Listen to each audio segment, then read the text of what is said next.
let's go right to work. We have 3 songs to do and some conversing, yes? Yes. You and me or whatever. Welcome, welcome. Actually, I keep taking your music and then I don't look at it, so don't worry about it.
I don't disagree one bit with you, but I'd like to offer also that when you say that you are the grave in which I put all my pain, it's really saying I can trust you with everything. I can talk to you about anything. Mm-hmm. You'll make me better. You will heal me because you're going to be my best friend. You're my lover, my best friend, my confidant, a parent when I need a parent. You're all things to me. Mm-hmm. So the grave, it has sort of this, connotation when we even hear the word. But it's, I'll bring all my troubles and share them with you, give them to you, and you, because you love me, will be able to do that for me, to bear them. Yeah, it's an amazing poem. You should know that occasionally I run across an artist, a female artist, who simply cannot sing this. Will not sing. Will not sing Frau Liebe und Leben of Schumann. Because the notion in these texts is self-deprecating. I am better because of you. I am worthless without you, says one of the lines almost, that graphically in Frau Liebe und Leben. I think it's an old style, way of relating, and I think it is very feminine. So it's nice to hear the song, because I don't hear the song as much as I would like to. Very good. Thank you. You are a pianist, don't you? Excellent. No, not at all. What I would really like to work on is language. What did I come away from the morning session wishing for all of you? That I could transport you to Europe for a year and drop you off and let you survive without the use of English or whatever your native language is. But to really, I wish language for you, whether you're a pianist or a singer, because that is the bottom line of this music. A song is born out of the word, the poetry. So the more we know about the languages of the poetry, and the more we know about poetic forms, all of those things that sound like dry study, and I never studied until the songs educated me enough that I realized, hey, I'm interested in this, and I did a little coursework when I could in summer schools and that kind of thing to actually learn about the forms of the poetry. And once we understand the words, not only just what they mean, but where they have come from in the context of the poet's life, the poet's country, the poet's social situation, political situation, war, the absence of war, God help us. All of those things are important into the understanding. So we're dealing here with a kind of poetry that was flowering gratefully just before people like Robert Schumann and his wife, wonderful composer in her own right. In fact, the more I know her music, the more I know her hand is in more of his than we know. But this poem is considered one of the great ones. Who wrote it? Do you know the poet's name? I don't. Garrett. We don't know much about him because we don't have a lot of poems by him in the repertory. But he wrote some of the most magnificent for mezzo. The Rückert-Lieder of Mahler are fantastic pieces. He wrote into the full high romantic style that was musically being born at the same time as his poetry. So this wonderful confluence of high, florid, almost ornate word use and exaggerated statement. The exaggerated statement was the beauty of it. So it's not that it's not true, it's that it's made loftier by its style. And the music that was born out of it is the most rubato palette that I know. Is there anybody that you think of as a composer who has a bigger rubato style than Robert Schumann? Is there? I mean, there may be, it's just that I don't know it. Puccini? Puccini?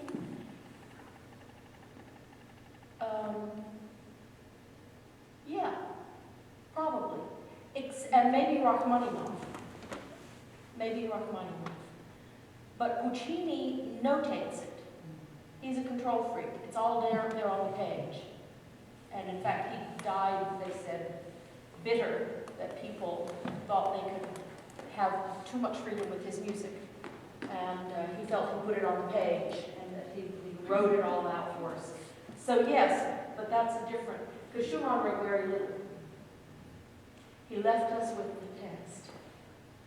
He thought we would be German speakers, and he thought we would have a history of knowing and loving poetry, because that's who they were. He never dreamed we'd be here in Wisconsin today, working on his music. And maybe he even could have dreamed it more easily than Schubert. But he would have never dreamed. So, it's all about the text. So what I'd like to do is work with you on the text a little bit. Let's get your score and your music stand. And what I'm after is partly German diction. It's partly, which obviously we can't do in the short time we have, except to maybe to be aware, and it's mostly the rhythm of the poetry. Sorry, music's gonna be missed. Hey, it's good, well used, and that's what it's supposed to be. Okay, now you do have your IPA here. Do you read it? Yes, When you're I mean, some of studying this score- might not be 100% correct. But Well, there are different ways of doing it. For example, I see here that you have an AE diphthong on mine. I would write and she has she had a 4, it doesn't matter. She just made a regular A, like a script A, and then she wrote a closed E, right? And that's her diphthong. I would write the high A, the French A, and and then an open I with a colon between, to let myself know that there's length there. Du is D-U, closed U, right? It's closed, take the IPA. Du, meine, and why do we use for singing? Not for speech. For speech, this is perfect. But for singing, most people across the world, and certainly, and I've gone to Germany in the last few summers twice now, and have studied my German while I was there, once linguistically and once in the opera house with the head, German coach.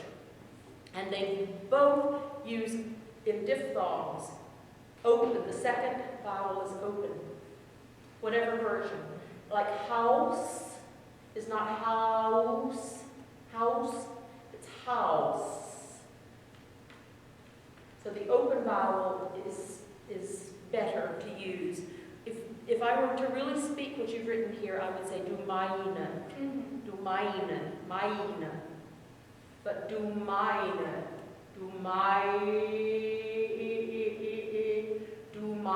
Herz, the Seele, du mein Herz. Everything else you've done here is perfect. And this is optional, but for me it's a better way to use in diphthongs, second vowel open. So you have here the tools you need for better diction. Oops, you made a mistake here. Double consonants are double consonants. oh, yeah. Okay? Now, what I'm looking for is rhythm. Du meine Seele, du mein Herz, du meine Wohn, oh du mein Schmerz. Do you see how I'm looking for rhythm? But that's not the rhythm of the song. That's just the rhythm of the word. Oh.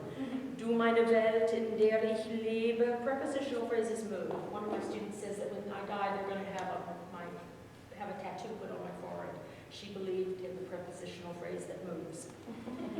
I think it's one of the most important musicianly things to know. Du meine Welt, in der ich lebe. You, my world, in which I live. Not you, my world, in which I live. Mine, right? Just the simple knowledge of where's the prepositional phrase and what does it do. It may mean that it's one breath, but it doesn't have to be. It's just knowledge. You, my world, in which I live. You, my world, in which I live. You can sing it all different ways, but just the knowledge of it is huge.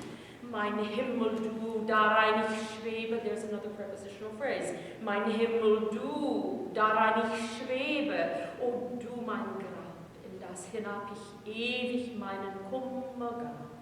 Ah, the rhythm changed, didn't it? Mein Himmel, du, darein ich schwebe, o du mein Grab, in das hinab ich ewig meinen Kummer gab. So we lose the rhythm towards the end. And that's what I'm after you to do. Now, I want you to go on. Du bist die Ruhe. Du bist die Ruhe. You are my peace. You. How many times do we have du in this song? Have you ever counted? There's a lot.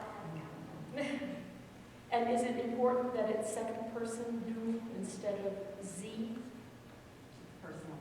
It's very personal. It's intimate.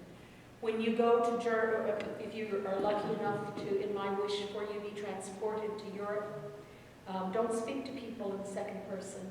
Yeah, it's so easy because we're taught it in languages here, but people use for non-close relationships the third person all the time. So this would be sie meine Seele, sie mein Herz, sie meine Wohnung. You know, we'd never say that because these are personal declarations. Du, intimate.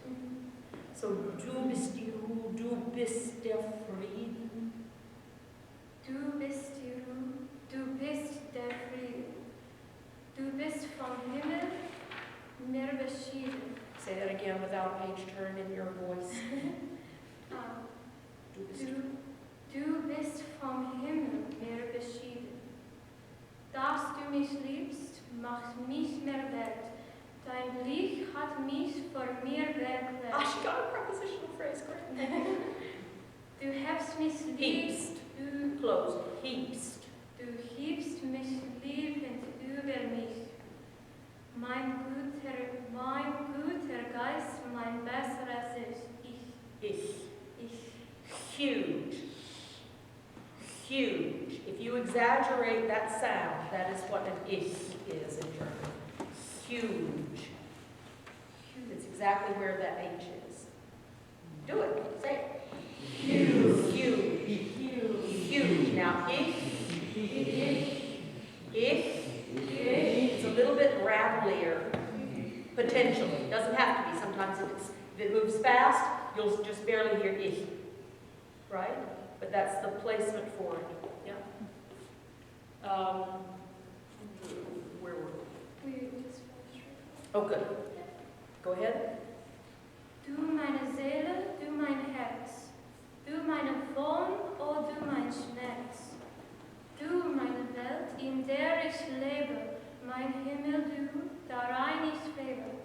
Mein guter Geist, mein besseres Ich. Okay, better. Now, unstressed syllables in German may not have open vowels. They have to be muted. Okay. So you'll say, du meine Seele. And yes, I know that the Viennese, for you teachers who are saying, but, the Viennese very often want to hear open E's. When they're unstressed at the end of the word, they very often want to open them. Du meine Seele, du mein Herz. It's what the Viennese do. In this country and in all other countries except Vienna, you will sing mute E's. It's the upside down E, but guess what? It's a changeable thing. If I say either, I don't even have a mute, I have an R, that American thing that we all think is the ugliest thing in our language, right? If I say mother, do I have a mute or do I just have I have a strong mother, You can finish the R. In singing these days on unstressed syllables in Germany, they do not even put an R there. So, for example, where do we have a final R here? Kummer. In meinem Kummer gab. That's all they would sing, because that's all they said. Now, if you're in the opera house, you're going to have to sing Kummer gab. Why? Because that uvular substitute R won't speak, but a trilled R will speak. You still roll initial R's. Du bist die Ruhe. So more consonants. Now, the most important thing, I told you I'd tell you some of the most important things people had ever told me. Martin Issip died not long ago. He was the only coach pianist ever entrusted by the great Benjamin Britten to prepare his operas. And Britten prepared them himself, if possible. But Martin Issip was the head of Glyndebourne, the opera, magnificent opera, in England, in the gorgeous countryside. And Benjamin Britten prepared many of Martin Issip prepared many of Benjamin Britten's operas for him. And his mother, Mr. Issip's mother, was English and his father was German. He grew up speaking both languages from the beginning. And he said to me the most important thing anybody ever said to me about the German language, and that is, and listen carefully, it's so simple. The longer the vowel is set by the composer, I said it this morning, the longer the vowel is set by the composer, the longer the consonant cluster must be also in the stressed syllable. So, if she says, du meine Seele, du mein Herz, du meine Wohl, oh du mein Schmerz. See how fast the consonants are? But you've got some half notes here. And one of them is high, so it might even be longer in Schumann's rubato style. Du meine Seele, hear that? Du meine Seele, du mein Herz, du meine Wohn, not du meine Wohn, du meine Wohn, oh du mein Schmerz, du meine Welt. Do you hear that? Yeah. So is that the consonants preceding and following? Yeah. Okay. It's in the stressed syllable, though. There was no final, well, in this text, the only final, only unstressed you have N and an E, so I wouldn't have the consonant. But if I had done in das hinab ich ewig meinen Kummer. Okay? Let me give it to you in an English way. Remember my song this morning that my mother sang to me? I'm no singer, but bear with me. I'll sing it to you two ways. Somewhere over the rainbow, way up high, there's a land that I heard of once in a lullaby. To the best of my little ability, that's me singing on vowels. Somewhere over the rainbow, way up high, there's a land that I've heard of once in a lullaby.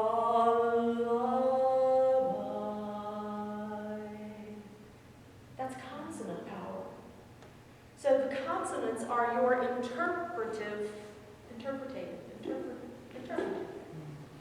I'm not sure, tools.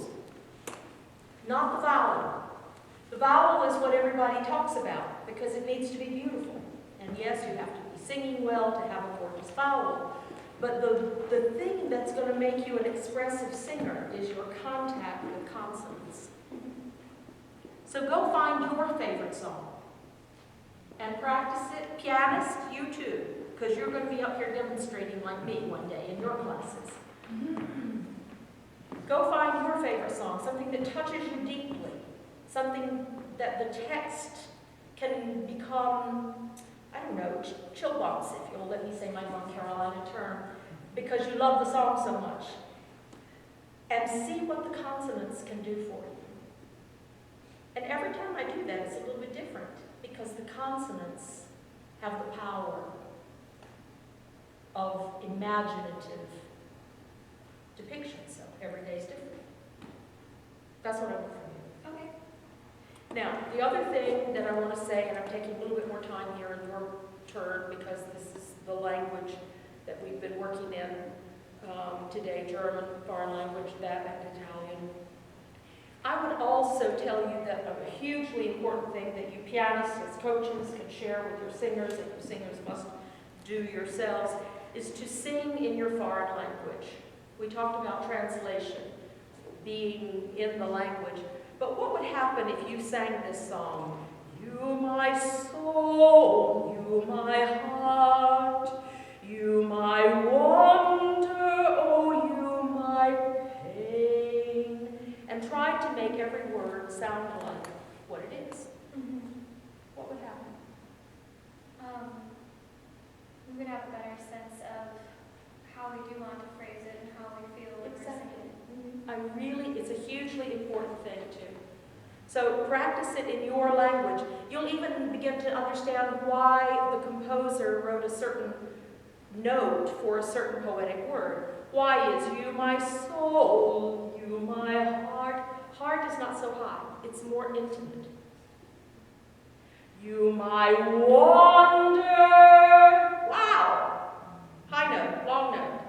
Oh, you my pain. Again, bringing it to you and the intimate things. Yeah? So you get to think, oh my God, I know the text so well now that I'm making a judgment on why Schumann chose to write it the way he did. Okay, so that's what I want from you, more about the text. I would like to ask if you could sing a little bit faster tempo.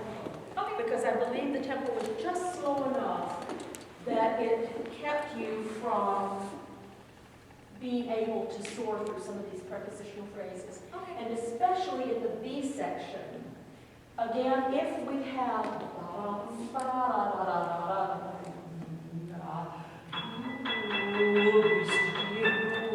to keep it the same tempo rather than going slower, we'll keep the dedication, joy, the loving, bubbly sense inside coming up. And Keeping it positive.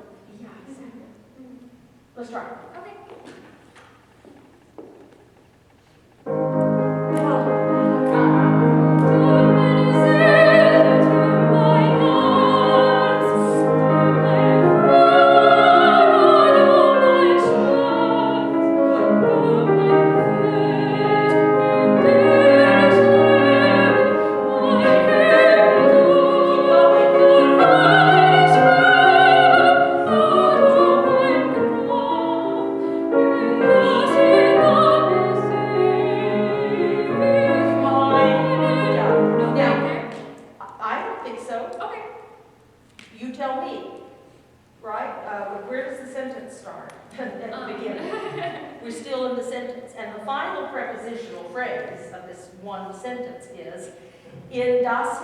In that in which I eternally will give you my grief or my worries. I'll bring all my worries to you. Kummer is a funny word. It can be serious and it is elevated in this text. So okay. So I would want to keep going through it. Okay. Sounds good. Can we do that? Yeah. In das Hinab.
suppleness, but not Okay. overt.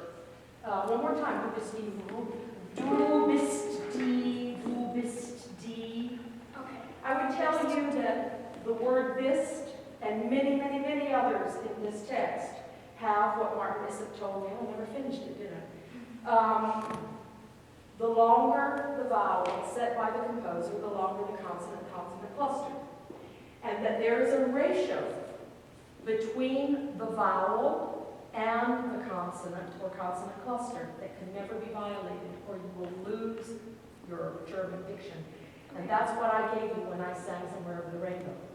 I gave you a longer ratio of consonant to vowel. And then I watched how it, even in my humble voice, how it changed the vowels. They weren't just singing vowels, they were connected to text and to consonants, so it made a difference in the quality of the sounds.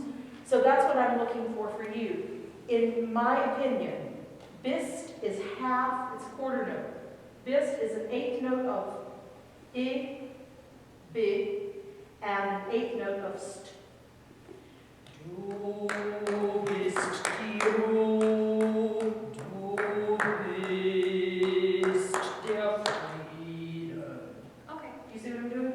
I'm elongating, I'm giving the power of bist here to have actual meter. Du bist vom 50-50, eighth note by eighth note. Vom Himmel. Do you see how I anticipate the M to make it double? Mm-hmm. If you go Himmel, Yeah. I don't care if you say Himmel, there's no way you can do it. Mm-hmm. So Himmel,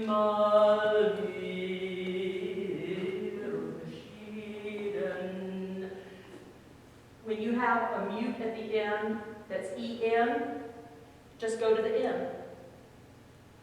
Then, right? The oven in English, we don't say the oven, right? The oven.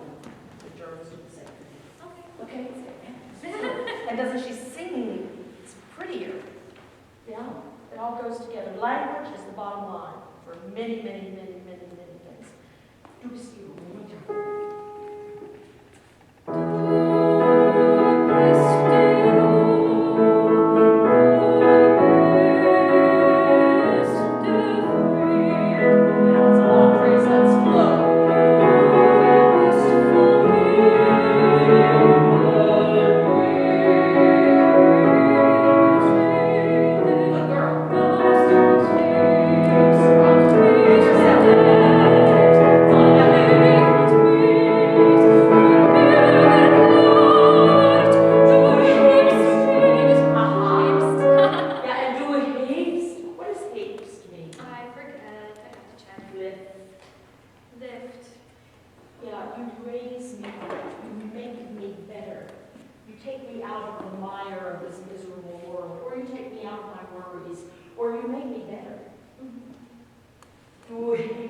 So what did Schumann write on the page here? That was really good. What did Schumann write for us? He gives us the retard here. Does Schumann mean for us to stay slow? No. No. That retard, he has a habit of using the word retard for what other composers would write, con la voce, with the voice, to tell the pianists that, oh, we're going to take some time here. Mm-hmm. And it's just because everything, you sort of get going on this, and I'm becoming better because of you, and this is wonderful, and all of a sudden you lift me. And it's almost as if the energy, the metric energy of this music on the ground all of a sudden is skyward, and not even touching the earth anymore. That's what you must do. Okay. So, one more time. Du bist? Let's do Macht mich mehr Welt. That's the whole measure note. Maybe I forgot. Excellent. Thank you. See, that's what you're supposed to do, guys. Dass du mich liebst, macht mich beherzt, dein Blick hat mich verwirklicht, du hebst mich Leben und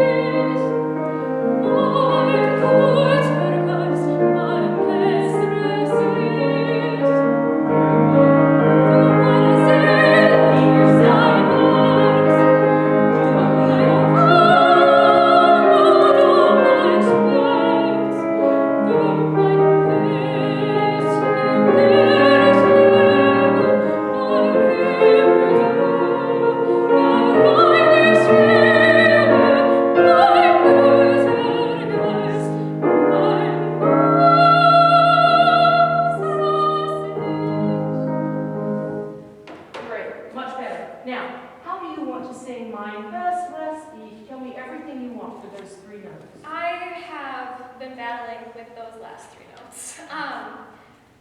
I guess what I have been trying to do is, right at the beginning of best, to keep it lighter and more tender, because we're saying, what was best for me? I forget. Better. Better, yeah. My better self. And so we were talking about like my better spirit, my better self, and so I guess I kind of wanted to end it on a more tender note, but then I keep not being energized enough. And so Play that for her. Just listen. Mine. Just play it for her.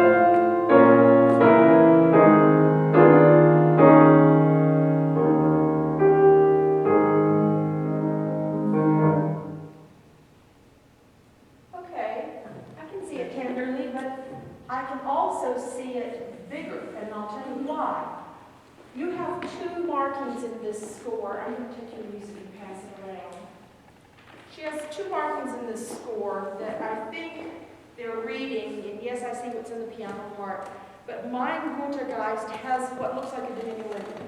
Mein guter Geist, mine, and it looks like a diminuendo. That is not a diminuendo, that is a romantic stress. It's not a consonant stress, or it's not a front-end piano attack stress. It is mein guter Geist, mein besseres Ich. So, you misread this. The romantic music is full of it. You will see it in Brahms. You'll see it in late Beethoven. You can see it in some of the Beethoven sonatas, don't you? I think so. It is a romantic mark. So pass it around. Everybody get to see it? Right? These 2, right over those last measures. Pass it all around. And if we read that the way Schumann read it, oh, I think we can show it to you, or you're the one who's this is more than less. This is not a diminuendo. okay. Mein guter Geist, mein and there's another one.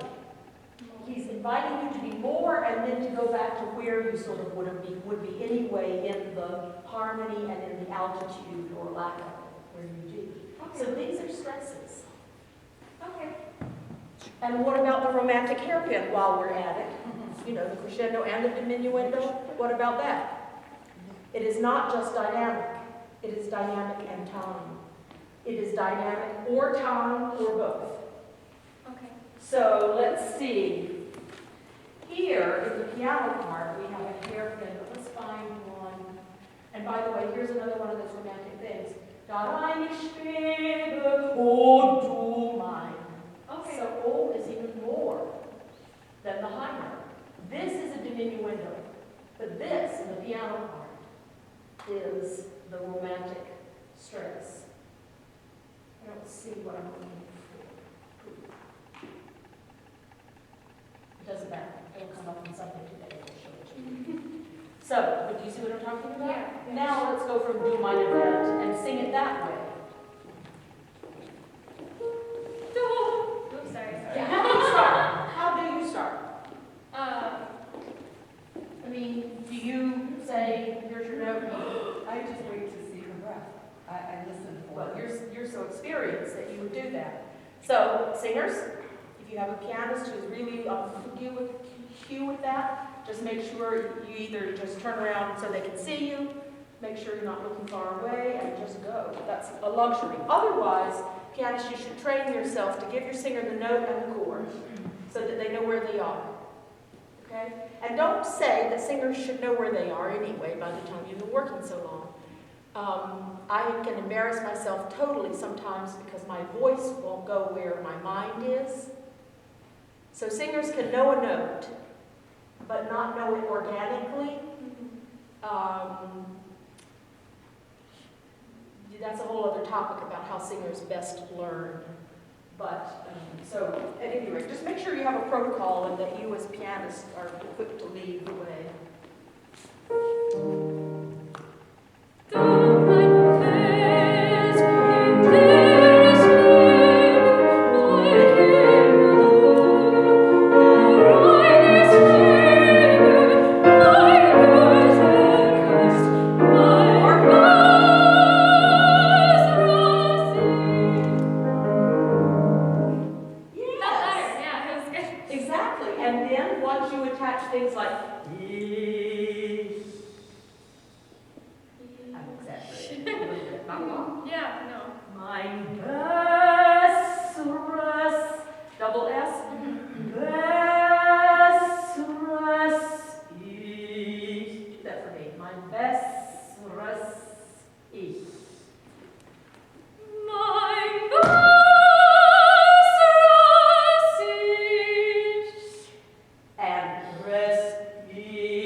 it is a glottal attack, they call it that. So das res ich.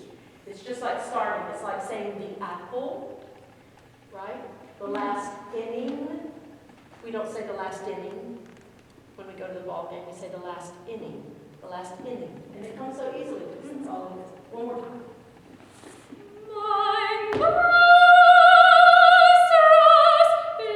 No breath though. I really want more consonant. Okay. The consonant takes a lot less air. Do you know that? Okay, it makes sense. Yeah. All right.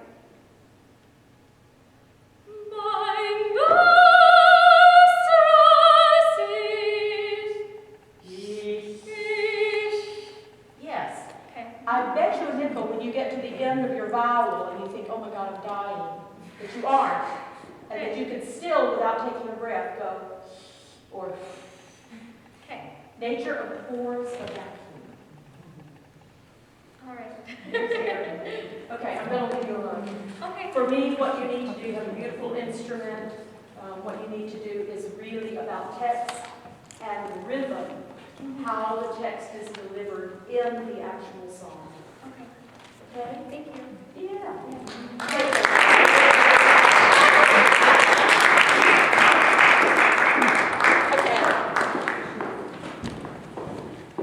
That was a surprise, by the way. We thought we were listening to Wolf when we heard. Okay. I will be singing Ich habe Penna einen liebsten Wohnen today by Hugo Wolf, who is an Austrian composer, most well known for his lieder. An outline of this piece, it's kind of a fun piece. It talks about this woman who has all of these lovers, and it's interesting because it's in German, but the towns are Italian cities, and so that's fun to incorporate different types of text. And it altogether, she has 21 lovers throughout the piece. Great. Do you think they're real lovers? Like, or is it, that's just a story, just for her to I tell? think she's so young. She has crushes on 21 men across the area of Italy in which she lives. They might just be like postcards. She visits and Maybe. Something like that. These are very innocent pieces. And this is the last of them, is it not? In publication, at least. There are 46 of these little songs. Hugo Wolf, we are told, was a very small man, short and petite, and that the first of these songs is Auch kleine Dinge. Even little things can be treasures. It was a spoof on himself. And it was an indication that what we were going to hear in this group of songs are all little songs. I think there's one 3-page song, is that right? In these 46, the others are 2-page or 1-page song. I think I needed one Xerox to tag onto my pages to have the whole cycle there, so I didn't have to use a page turn. And this one is the last one and the silliest, because it's the biggest one. Wonderful group. You should all get together as a department and do a complete Italienisches Liederbuch and put it on the stage with a little coffee table here and just the simplest kind of things. I don't know if you like to stage songs the way many of my students and my colleagues are liking to do these days, but this is the perfect thing to do it for. And you know, these texts really were originally in Italian. So they are indeed Italian from heart and soul, and Wolf chose them because he loved them and because they were little. Okay, here we go.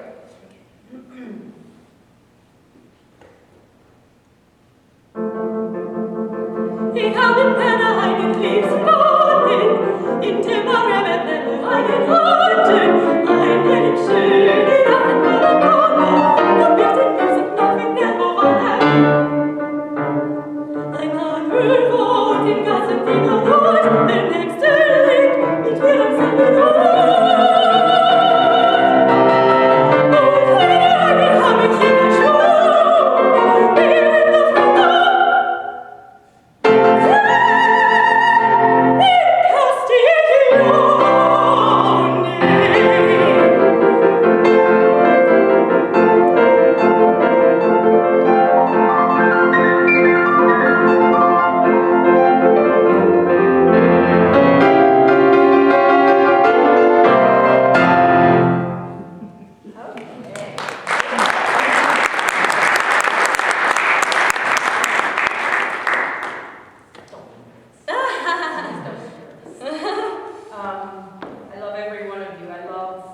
anybody who loves this music. So we're just working together. Very good. You need to either know a lot about these little regions in Italy, and I've been to some of these little towns. Believe me, they're tiny little places, and sleepy little places these days. This kind of song sort of honors them. Some of ours are sleepy places. At any rate, you, instead of having that ability to travel to these places, I think you just have to have an attitude about a particular place because it's representative of this very cute boy or handsome man, much too old for you, whatever. But ich habe Penna. Oh, Penna. Ich habe Penna einen Liebsten wohnen, in der Maretten in einen anderen. So I need you to brag with a little bit more specific memory, thought, not memory, present thought of who is in what city. So that it's always different, right? And maybe you should just start off, I have one here in Penna, I have another in Maretten, and then where am I going? I'm in Schönenhafen. You're worldly, right? You're not worldly at all. It sounds like you are. Einen schönen Hafen von Ancona, zum Viertel nach Viterbo. So I think for you to sort of be more casual about it. You, like many of us today, haven't known quite what to do with our hands. I don't know what to tell people about hands. In the old days, a lot of singers used to hold their programs, and I always thought they looked like they were about to swat a band singer. Because, what is this thing? But anything, I just think hands are great here. And if you have a gesture, yes. Oh my goodness, this is a perfect song. So you know exactly what to do with your hands. In Castilian. Whatever. Okay, so you know what to do with your hands. Let's get it specific. What about miming and acting in concerts and recitals these days? What do you think? I think opinion is totally divided on that. I would love to know your opinion on it. Well, I think it depends on where you are. If you go to Germany and you're singing German lieder, don't you move a muscle. I won't ever forget the night that we're playing, Dawn Shaw and I were in the Konzerthaus, recital room in the Konzerthaus in Vienna. And we did, as an encore, Das Veilchen of Mozart. It's about a little violet, a beautiful violet with a big heart, and he falls in love with the little maiden that he sees coming to walk near him, and he thinks, oh, if just for a quarter of an hour she could, you know, hold me, it would just be the most wonderful thing, and it would just be great. And she comes near him, and he thinks, oh, she's going to pick me. She's going to pick me, and she steps on him. And he thinks, ooh, well, at least I did her feet. And so Dawn, being who she is, and an American, did a little bit of acting and a little bit of romping, and it got very quiet. And we found out later that this was the room in which that song was premiered by Mozart, sitting at the piano and whatever singer. And it was horrifying to the Viennese. So that's when I began to study. From that point on, every place I went, I wanted to know their performance tradition. So that when I was in Asia, in Japan or Korea, I didn't go to Taiwan and China until much later. I understood that they were freer in their tradition, but they had studied a lot in Germany and Italy. So if I was doing Italian pieces, singers could be freer, but if they were doing German, it needed to be auf Deutsch, really, the way they did it. In Germany, in our country, we're Broadway babies. So I think when you sing American music, you have the freedom to do that. And for an American audience, even for a Viennese audience, for this kind of thing now, they completely are happy with it. It's just that we chose more. and smart. And that, is like messing with God. So we were very wrong, and to this day, I wouldn't do it, and that was 20 years ago probably, maybe more. So it depends on where you are. I think it's like using second person or third person in a country. It's what do they do? And the older people are always more conservative than the younger people. Depends on your audience, that kind of thing. Okay.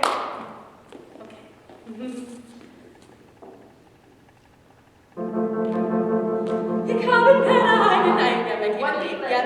I know she'll capture, I know she'll capture. But let's make sure it's right. Okay. Ich habe einen liebsten Morgen, in dem Reben einen Hatten, einen schönen Abend voller Korn, so bitte Musik noch mit der Novante. Ein anderer Wort in Gassen, die nur Orte wechseln, mit mir am selben Ort. Und habe ich immer schon, wie in Luft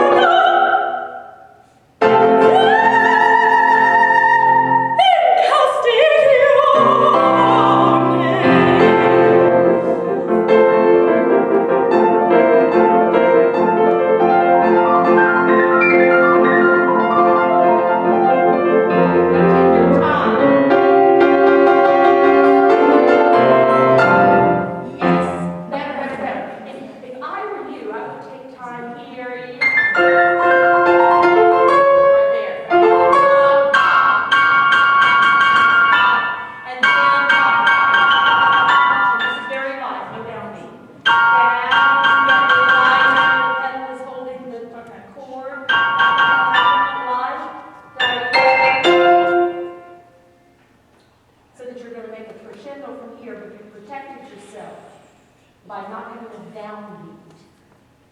Yeah, let's try that. Is that okay?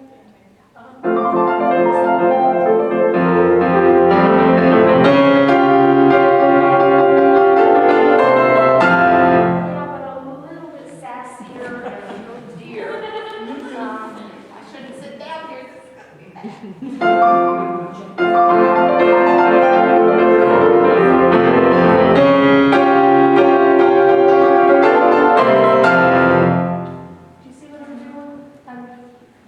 Tremendous rubato. So once I get here and I know I'm safe, I think I can get from C7 to F. Right, exactly. If it's not too heavy. So this is like, winding it up. So it's out of the rhythm. There's a tremendous amount of rubato and like Schubert. Why? Exactly. But it's a different kind of rubato from Schubert. It's more like Schubert's almost.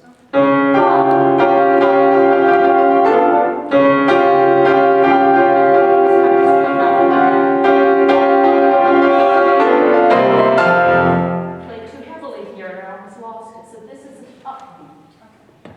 And a little bit of a downbeat, and there you go. There. And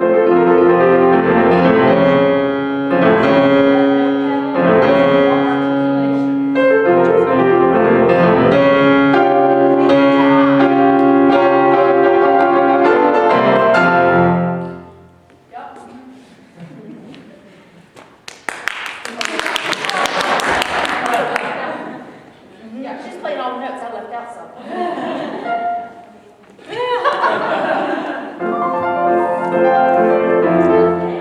And a little more pedal. Chord in the left hand. Yeah, sorry. Yes.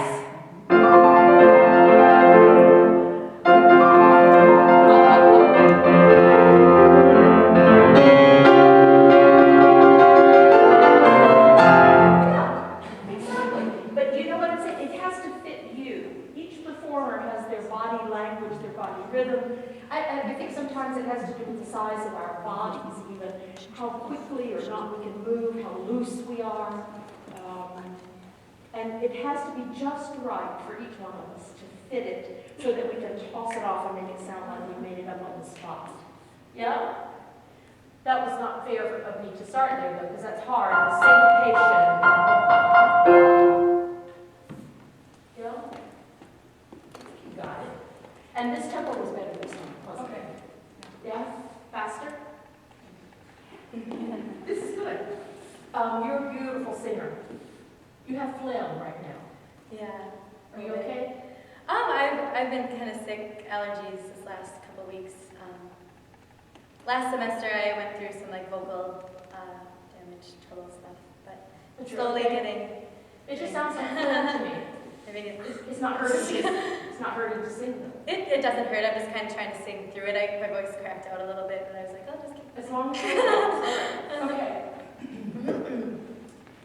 I think I want to do something different because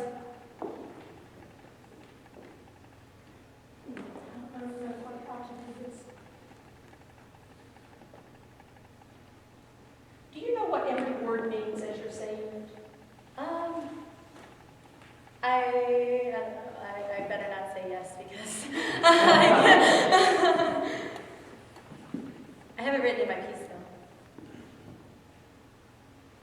I have one. I can't do it. It's not the right song for this. I was going to suggest that you actually sing in English. I have one lover in Henna residing. It's too hard to do a pattern song. That would be just terribly hard to do, certainly on the spot, and maybe anytime. Maybe it's a bad idea. I think it is. But what I think might be helpful, again, not necessarily in this song, but that is, what is the last song we're doing today? Well, that's in English, so that doesn't help. To mime. Have you ever mimed your songs? Du meine Seele, du mein Herz, du meine Wonne, help me. Oh, du mein Schmerz. That to mime the song. Every word that has a sensibility to you. And if you can't mime, guess what that means, folks? You don't know the text. Yeah? And I catch myself in that kind of thing all the time. So, can we, this is not the right song to do it, but we're going to do it anyway. Turn around. We're going to do this together. I don't like this going here. I would like for, I don't care, and it doesn't matter if it ends up being the same thing, but I would like for you to mime as much of this as you can, slower. Okay. And if you want not to sing the high notes now, just we'll mark it, okay? But I want to see the numbers. I want to see where penna is. I want to see that that is better or worse than penna. I want to see everything that you can. Einander wohnt in Casentino dort. Dort means far away. Der Nächste lebt mit mir am selben Ort. Yeah, I got one here with me.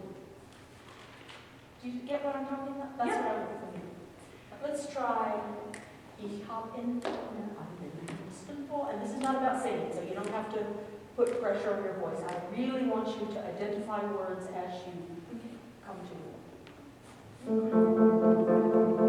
Ich habe in Penna einen liebsten Bock. Okay, start over. Yeah, sorry. Mine in gear first.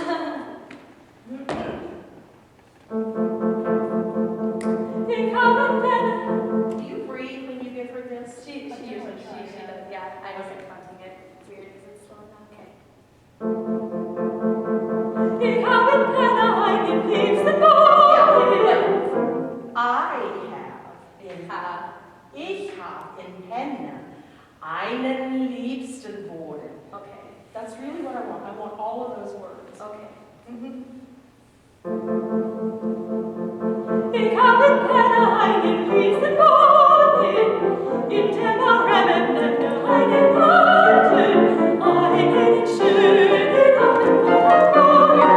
So bitte music, nothing that will want to be. The fourth one, yeah. Do you see what I'm doing and what I'm asking her to do? And I'm not going to do it because it's too cruel to do it here. But this is very powerful stuff.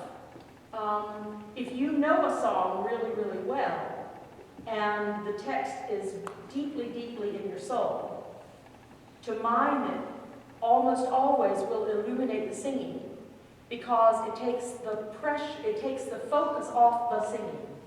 And I guess so I'll just come out and tell you, I think you're preoccupied a little bit with your singing. And so your mind is not on the text. Okay. And that may be because it's a patter song and it's fast and a lot of words. And so you may still be not secure enough in the memory of it. Let's try it. What's with your music? Do you have any music? Yep. Let's use the music stand. Maybe that would make a difference. I'm not after a list of mine anymore, but I think it's a wonderful, wonderful way to study everybody. Margo? Yeah. Back when you were talking about the stages of process, Yeah. and you were talking about dealing with text, Yeah. would this be a good time to start with the line when you're just reciting the text? If you do before it get into slowly, music? and it's helping you identify text, so you can sing in English or your native language at this stage, slowly. You can mime in the original language once you're that far along. Absolutely. I think if you're not memorized in the text, though, it's too soon. But where did I say you memorize? Before you start. Before you even, I know you're desperate to know where the pretty high notes are and all that stuff, what it's about. But just deal with the text first and your foundation will be well laid for the song. Okay, how do we use music stands? Those of you that I complained today, I don't like what's going on with hands here. It's a common thing. It happens to everybody almost all the time. I love music stands. I think they can be helpful, actually. You singers are the only performing musicians who routinely sing without score. You know that? You're the only ones. And it used to be that oratorio was done with music. So we thought, well, that's at least a good thing. But now I'm told that in the world of oratorio, there's always a show-off who wants to look better than his colleagues or her colleagues. So she comes memorized, and she won't even bring the score on the stage. Bad colleague. So, guess what? Got to memorize that now. So, you memorize everything you do. So, I think that sometimes in recitals, when you are in the real world, we see a lot more music stands these days. We see it for contemporary music that's hard to memorize. We certainly see it in chamber music all the time. That's for safety's sake and for ensemble. And sometimes just because it's the first time you've done something, I think that's a very valid reason for using the music. So you have the music stand down here. Is that where you were going to leave it? Maybe well, I don't want to be looking down. Exactly. So I want my voice to be projected to my audience, so. I want even more than that. Let's imagine that your audience was down there. Okay, we're going to turn you around. Now, there's a concern that if they're too low and the music stand is here, they're not going to see you. But if you can get the stand up even higher, believe it or not, so that when we'd have to run out there and see, but it can be done, that the people on the first row even can see you. If the music stand is higher, you are going to be able to look at the music. Ich habe einen liebsten Freund, der mir einen Abend. And you could actually use the music stand and still be seen. But if the music stand is down like this, ich habe einen liebsten Freund, This is my audience now. that's right. And you've lost them. But if it's here, and most of the time, if it can be as flat as possible, but high. Ich habe einen liebsten Freund. I can see the score, but they can see me. And I sometimes think, I wouldn't find it in this song, but sometimes you can even do this to the stand if you're singing a love song. Sometimes you can move back from it. It can be your just rough, yeah. And so I don't have any problem with that. And increasingly, I'm hearing that in the world. One of the winners of the Schumann competition, the year I judged it, sang one of the pieces in his first round with the score, and it just horrified me. But I was the only American judge, and nobody else was horrified, and there was no mention of it because he used the stand so well. So there you go. Okay, so what I'm looking for is for you to be more ahead of yourself, and that's why miming is great, because you cannot make a gesture unless you know the word instantly with no translation and can immediately gesture. So you have to be quite ahead of yourself, don't you, in order to do that. And that's what I'm looking for from you, because you are beautiful, you have a beautiful instrument, but when I see you singing, it's kind of like a little deer in the headlights, when I say so, since we have a bunch of them out here. So I'm interested in your being very specific. Ich habe einen Liebsten wohnen in der einen anderen, and not just the numbers, but everything. So I'm not asking you to mime now, but I am asking you to deliver the text to me so that I really would believe that you speak German. Okay. Yeah? No, let's do it faster. Ich habe in Penna einen liebsten Wohnen, in dem Remember einen Anden, einen schönen Affen von der Korn, so bitte muss ich noch nicht selber wandern. Einer Gülfort in Gassen, die noch dort, der nächste Licht, bis wir uns selber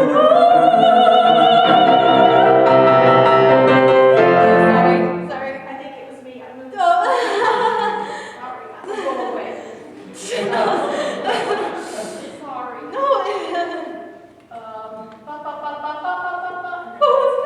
Can you do that? Okay.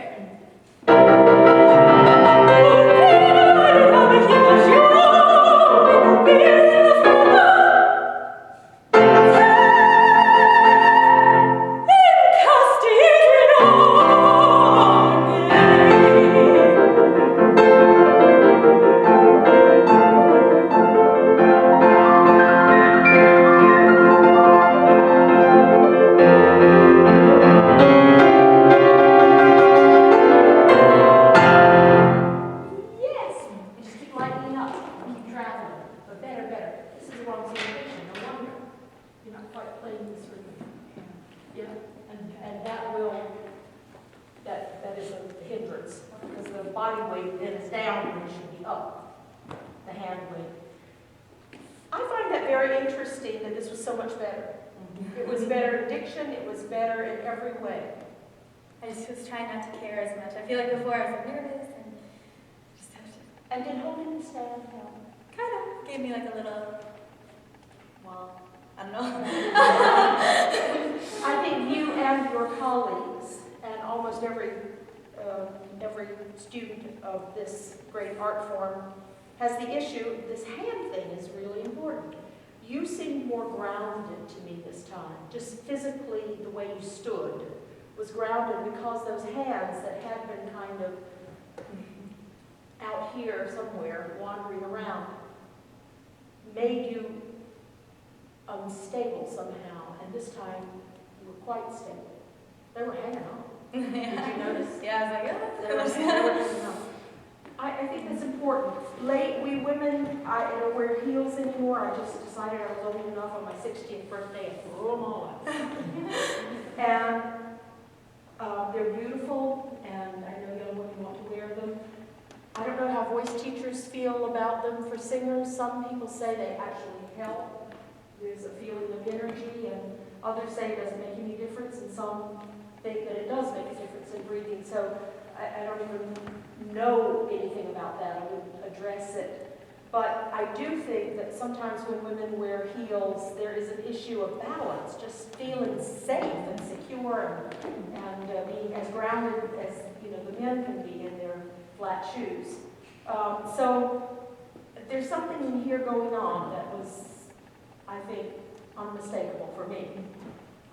It gave you better rhythm, except when I messed it up, and it gave you better rhythm inside your text. And that's got to be, I mean, that's very telling to me, because you haven't learned that much about German since we've been up here. You're the same German singer, speaker that you were 15 minutes ago. So that's about body balance, and that's huge. Look for it always. Try to find it. I don't see what's wrong with hands here, except it makes you feel naked, some singers tell me. Well, practice in front of the mirror so you get comfy with feeling that way. What about this? What about that? What do you think? It looks good if somebody does it well, but you know what usually happens? The singer who lays a hand here begins to grab, and the next thing you know, the piano's moving.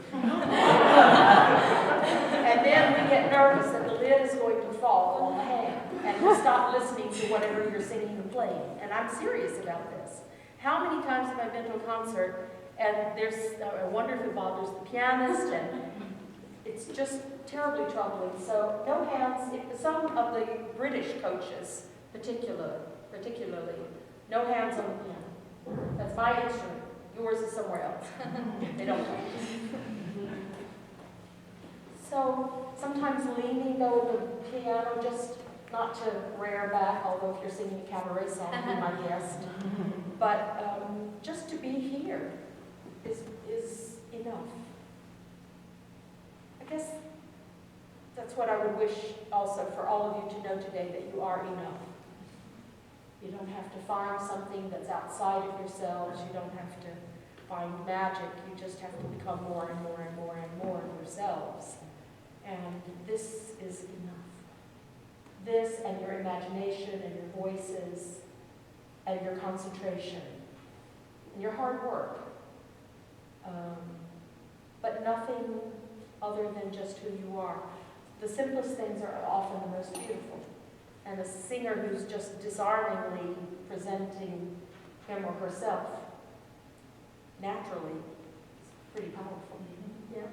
So this was huge, though, for you to feel balanced. However you can find it, that would be one of your disciplines to work on. And you can find that with a mirror, too. $14.95 at Harvard. Terrific. One thing before we stop. Fear in la France. 1, 2, 3, 4. I heard. Yeah, exactly. And sometimes in Europe you will hear fear in la France. Fear. You'll hear somebody in the audience do that. So don't mess them up with it. Fiddlers.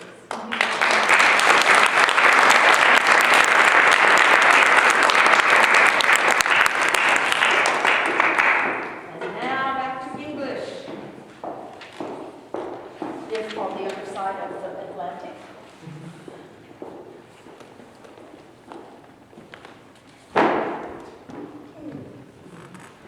I will be singing The Infinite Shining Heavens by Raphael Williams, the poem by Robert Louis Stevenson, and would you like to listen? Happier.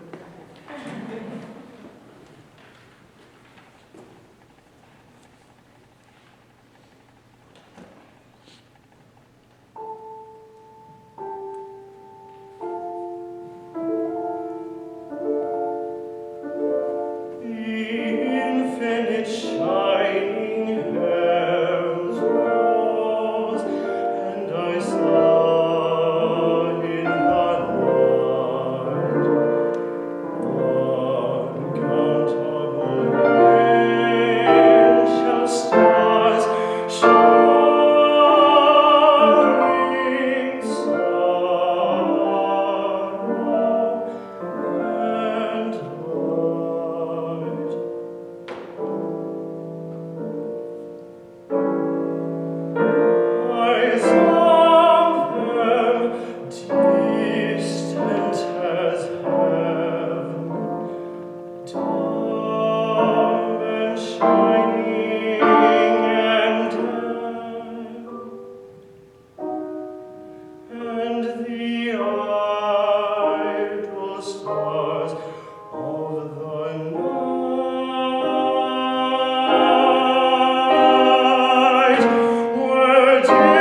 light in my sorrow.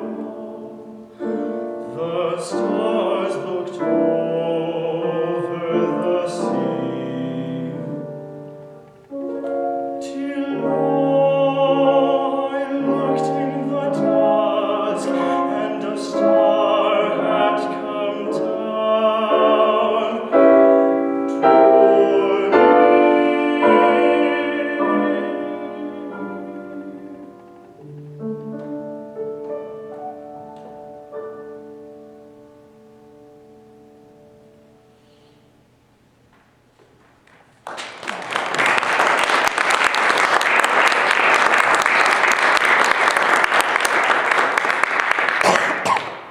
It's important to you, isn't it?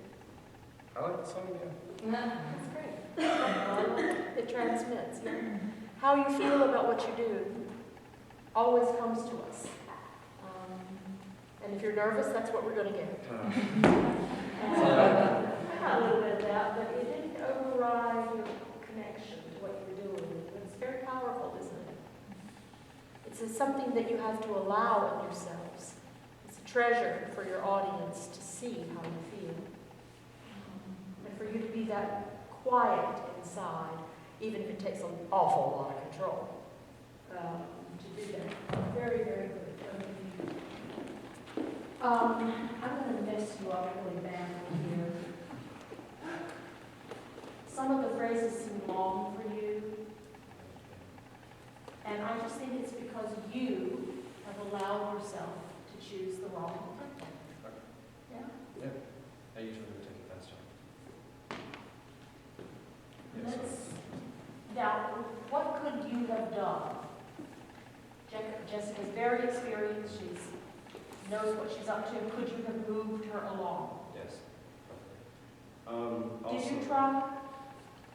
not really. I mostly focused on dynamics, making sure that I was growing in certain areas. I'm kind of let the tempo drive a little bit of my voice. Okay. Well, even, can I tell something for a second? I would imagine that what I'm going to ask you to do is a lot faster. I have a strong belief that any kind of indication, tempo indication for a singer is some sort of andante, especially if it says lento, or the word that the French use for slow, long. We think it means lento, means that slow because it's a cognate, but the French long is generically faster than the Italian lento. And this says andante sostenuto, sustained andante. Most people think of that as a slower andante, but after all my years in Italy, I will tell you, they think of it musically as the way you go through it. So the piano part is legato. And the tempo is in the alla breve, but the composer wrote it in 2-measure phrases.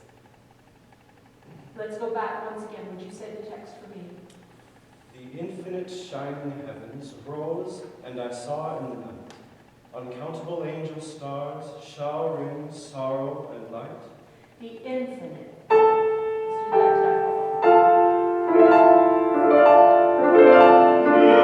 do that tempo. The infinite shining heavens rose, and I saw in the night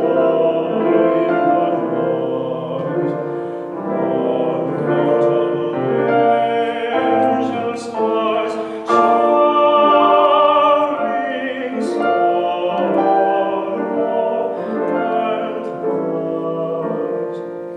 Why would you sing it in any other tempo? Experiment. Most of us look at the page and say, oh, it says andante sostenuto, it's in half notes, this is a slow controlled song. Well, it is. It's slow, but it's slow in 2 measures. The infinite shining heavens rose, and I saw, and it's even longer than that. Yeah? Now I want to work on diction. How many of you got every word the first time you sang it to me? It was pretty. And there was a time in my life, and the reason I probably went into collaboration is because I love singers so much, And I thought it was pretty, and I didn't care about the words, I have to confess. I just didn't. It was enough that you have these magnificent voices, and they're all yours. And I was struggling to try to find sound over here on this machina, this machine. So, but it isn't enough.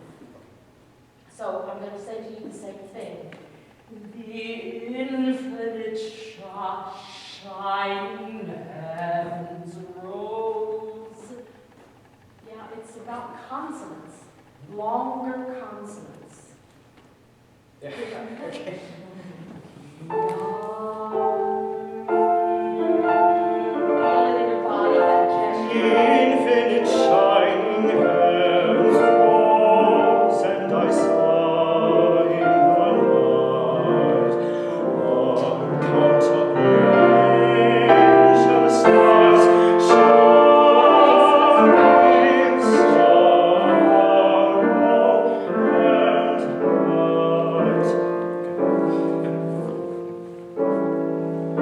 I saw them distant as heaven, dumb and shining and Did you get the first word of that last phrase? Dumb? Don't tell them. Sing it. Sing them till they understand. Sing to them.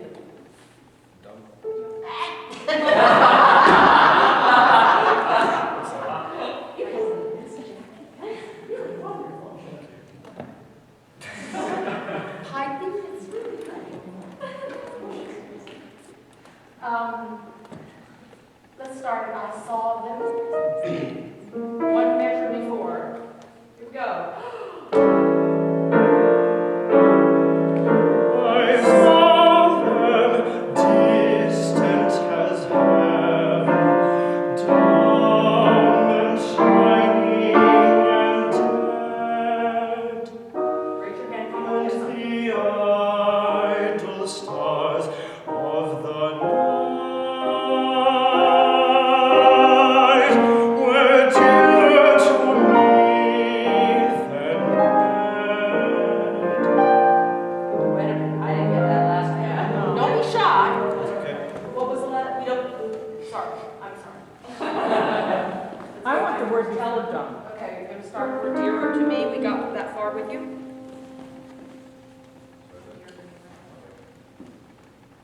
We want to start with infinite shining? Were dearer to me than bread. I got it, but there, I'm not sure. Bread. Yeah. Yeah. Our wonderful English diction teacher, Catherine LaBeouf, wrote an unbelievable English diction book. If you don't know it, it's very expensive. Ask your family for Christmas next year or birthdays for that book. It just covers every kind of English. She invented this. Catherine is the diction teacher for opera companies all over the country, Broadway shows, and she goes to Old Vic a lot and teaches in every school in the New York City area. She invented what we call mid-Atlantic English, which would be what she would recommend that you do for Ray Vaughan Williams. And what she would probably tell you is that to really make dumb work, dumb and shining, that you need space before an initial vowel after dumb, because demand. Demand. Okay, so you see the problem. So it's a long M, and it's the initial vowel that's clean. And then here, where is bread? We're dearer to me than bread. She says if you almost don't have a shadow vowel, bread, you can't go there. Than bread. It's a delay that it makes us want to hear it. And I think she's right. I've seen her do it time and time again. So, once again, we're dearer to me. We're dearer to me than I don't hear you Yeah. working the B. bread. Your B is not voiced. Then Red. Bread. One more time. We're dearer to me than bread. A little bit better. Can it be just simply longer? B R longer. We're dearer to me than bread.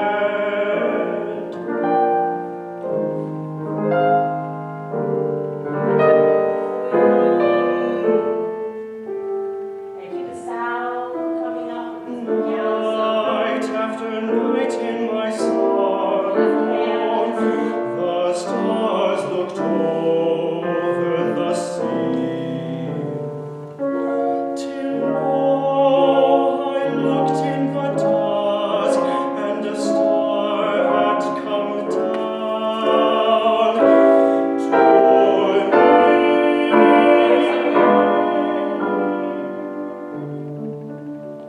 Did he write the diminuendo?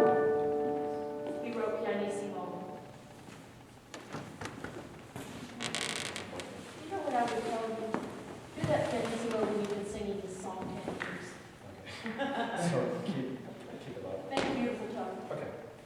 Either make a crescendo onto me, or more respectful of our composer, of course, would be to me, really more forte, and diminuendo all the way, and dramatically leave at the moment that Jessica plays that low note.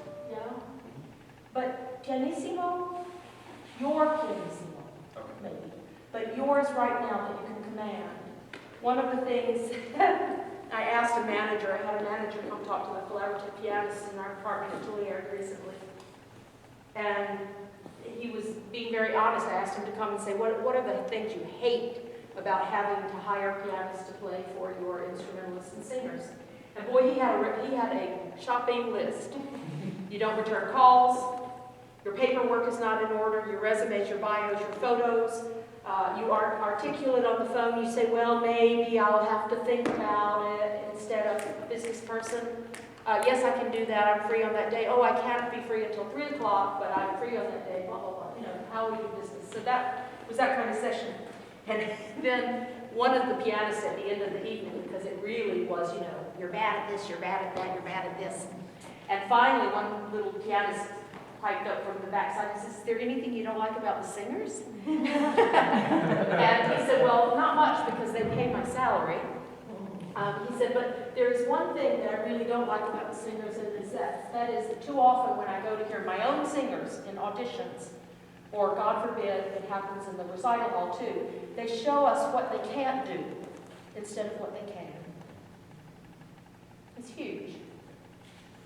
In your auditions, you must always sing the things that you know you can sing if you sat up all night long studying for an exam, or if you were sick all night. Something that is so, so ingrained in you.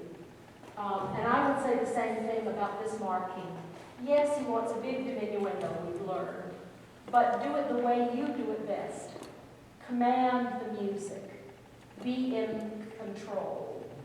Yeah? I want you to sing the whole song for us, but we want to get every word. Okay. And we're still going to raise hands if you don't get it. Even though you know them now. If you don't hear it, let him know. But this tempo is just so much better.